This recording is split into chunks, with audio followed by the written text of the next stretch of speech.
All right, so are you ready to go deep on this one? We're talking Donald Trump.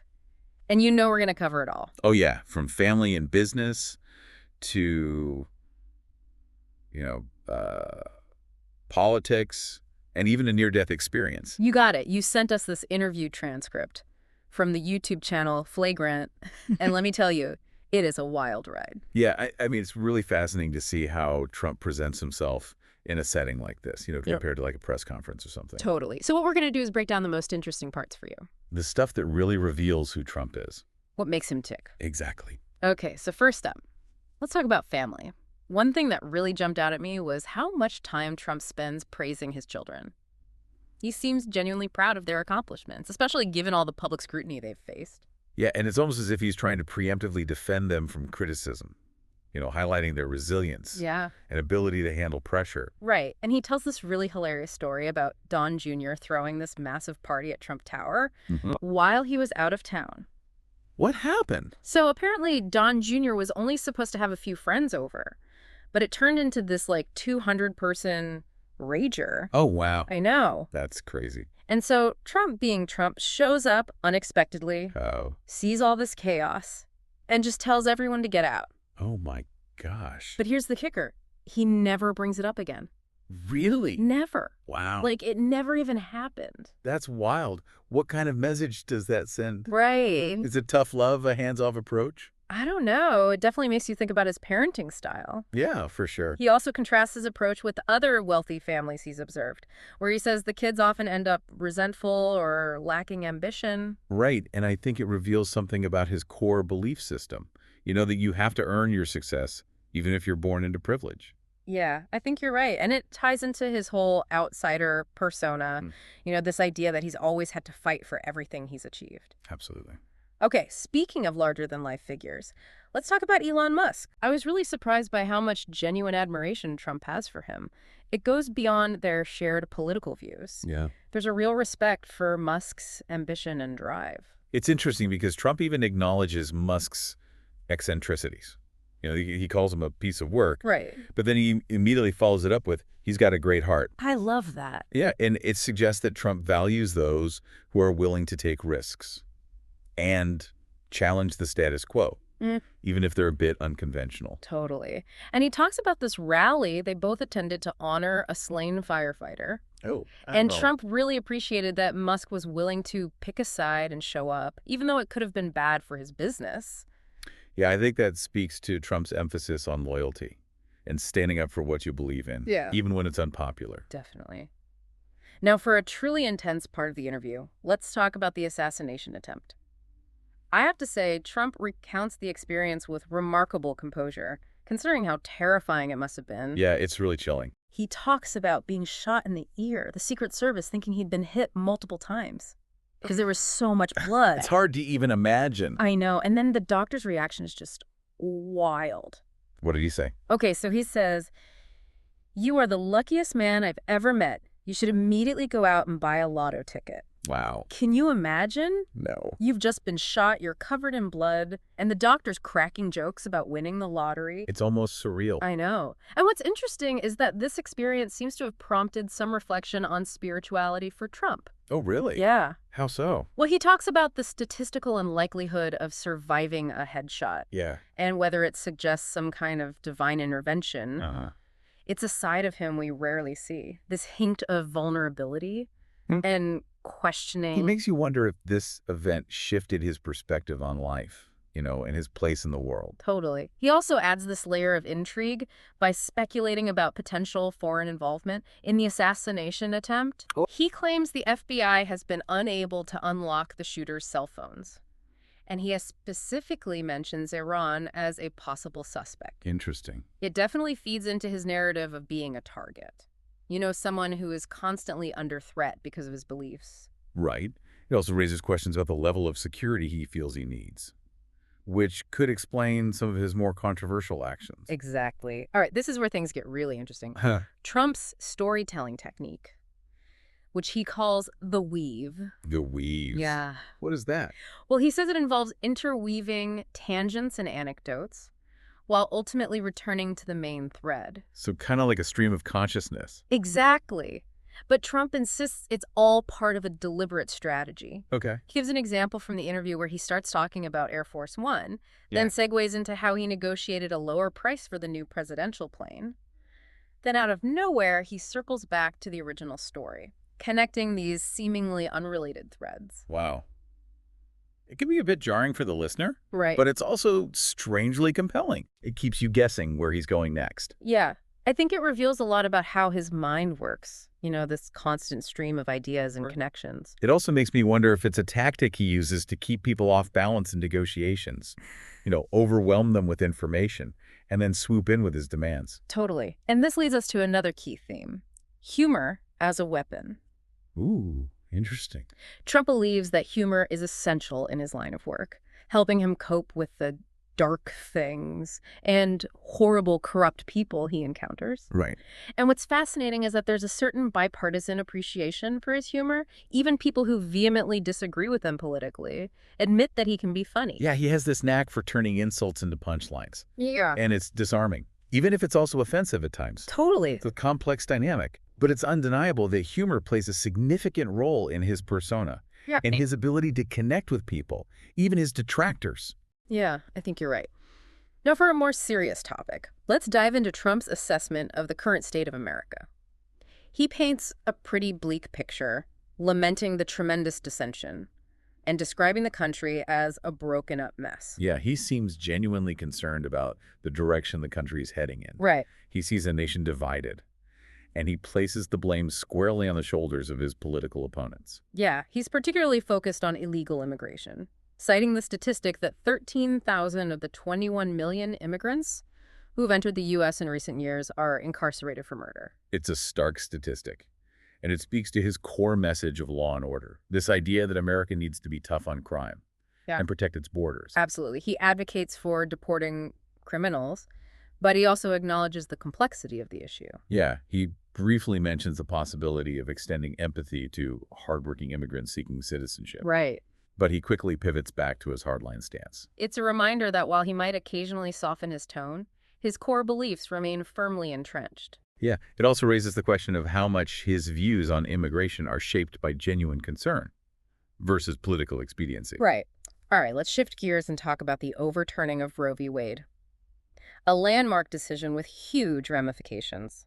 Trump takes credit for his role in this, emphasizing his appointment of conservative Supreme Court justices, who ultimately made the ruling. Right, and he reiterates his belief in returning the issue to individual states, framing it as a victory for states' rights and democracy. Yeah.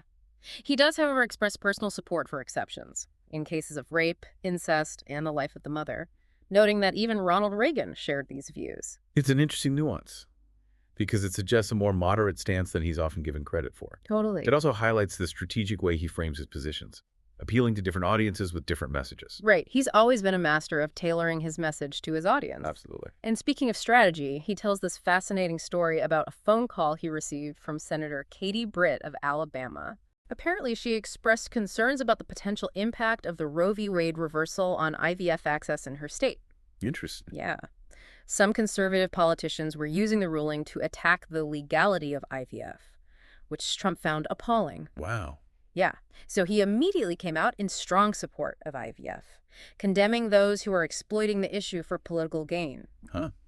That's a really interesting example of how he operates behind the scenes. I know, right? He's willing to listen to different perspectives and adjust his stance when he sees an opportunity to gain political capital or appeal to a wider audience. Totally. It also reveals a pragmatic side to his decision-making process, one that's often overshadowed by his bombastic rhetoric. Absolutely. There's more going on beneath the surface than we often give him credit for. We're going to pause here for now, but get ready for even more insights from this revealing interview with Donald Trump when we return for part 2 of this deep dive. It's fascinating how this interview gives us such a stark contrast between the public and private personas of Donald Trump. Yeah, it's like we're seeing two sides of the same coin. On one hand, you have the brash, bombastic showman we're all accustomed to. Right.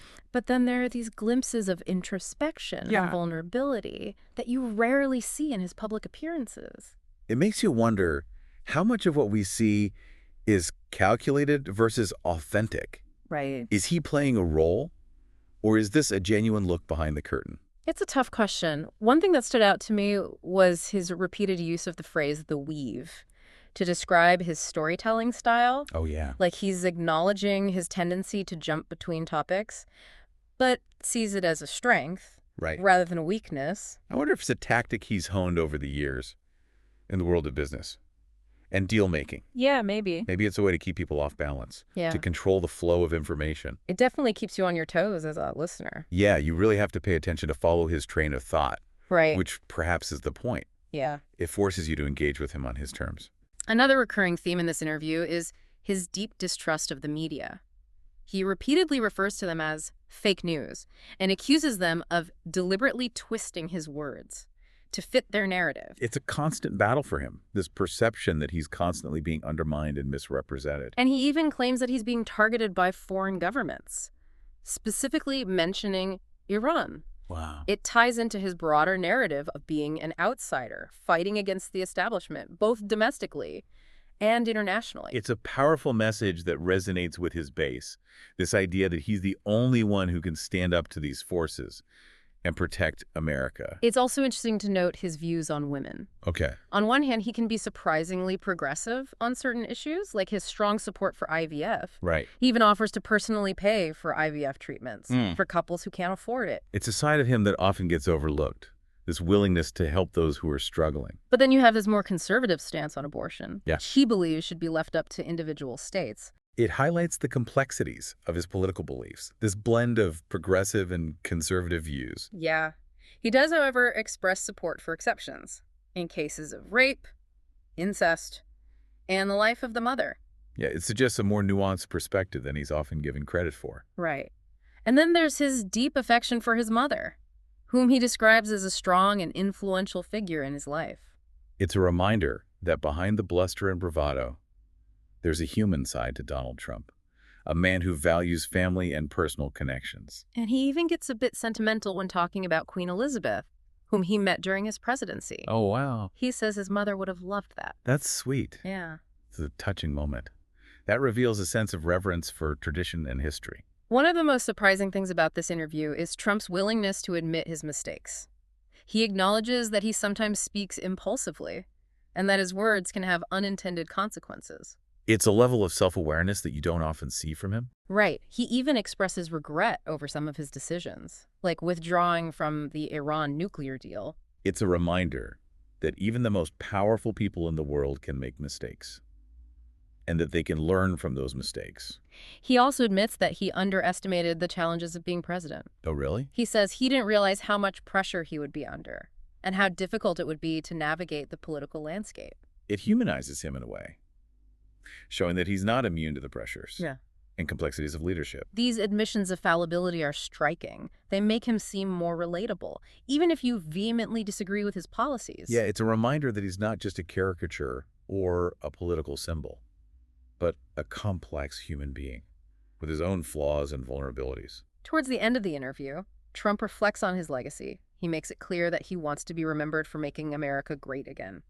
He believes that he accomplished a lot during his presidency, despite facing constant opposition from the media and the Democrats. Right. He cites the Abraham Accords, the tax cuts, and the appointment of conservative judges as some of his most significant achievements. He also expresses pride in his handling of the economy, which he believes was the strongest in American history. He argues that his policies led to record low unemployment and a booming stock market. However, he also acknowledges that the country is facing serious challenges, like illegal immigration, the national debt, and the rise of China. He believes that these problems can be solved, but it will require strong leadership and a willingness to make tough decisions. And he ends the interview with a message of hope and optimism. Right. He says that he believes in the future of America and that he's confident that the country can overcome its current challenges. It's a classic Trumpian message, this blend of patriotism, defiance, and unwavering belief in his own abilities. This interview offers a unique and insightful look into the mind of Donald Trump.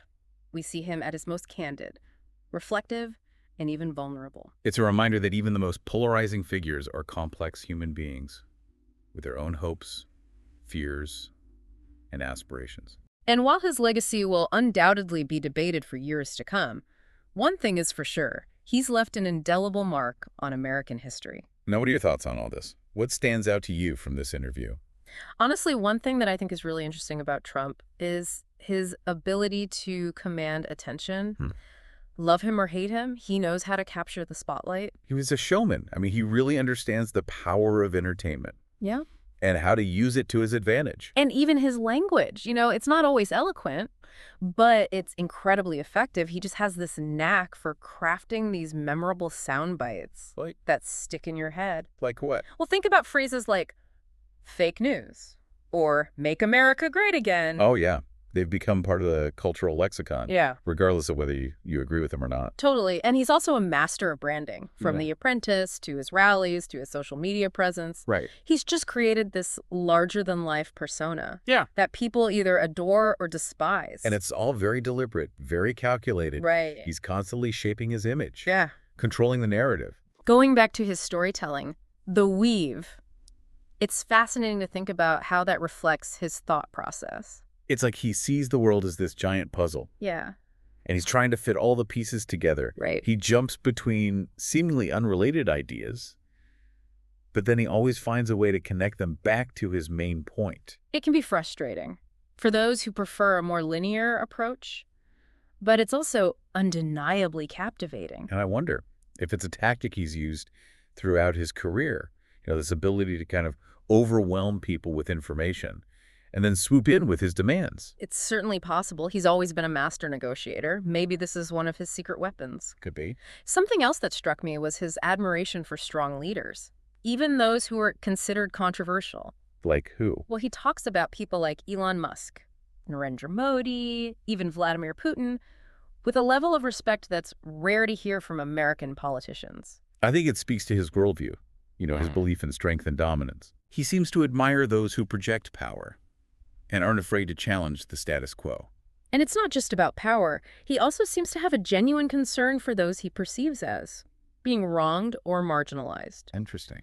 He talks about American workers who've lost their jobs to globalization, victims of illegal immigration, with a surprising level of empathy. It's a reminder that while he's often portrayed as out of touch, he does have a sense of understanding for their struggles. And despite his reputation for ruthlessness, he expresses a strong belief in loyalty and fairness. Yeah, how so? Well, he talks about how he's been betrayed by people he trusted and how he really values those who have stood by him through thick and thin. It reveals a human side to him, a vulnerability that's often hidden beneath the bravado. At the end of the day, I think this interview shows us the many contradictions of Donald Trump. Yeah. He's a complex figure. Who defies easy categorization. He can be arrogant and humble, ruthless and compassionate, brilliant and baffling, all at the same time. And that's what makes him such a fascinating subject. He's a walking paradox. Who has captured the attention of the world. And whether you love him or hate him, there's no denying his impact. This deep dive has given us a lot to think about, that's for sure. It certainly sparks some interesting questions about Trump, his motivations, his beliefs, and his legacy. And ultimately, it's up to each of us to decide what we make of it all. Well said. Thanks for joining us on this journey into the mind of Donald Trump. We hope you found it as enlightening and thought-provoking as we did. And we encourage you to continue exploring the source material and forming your own conclusions. Until next time, keep diving deep.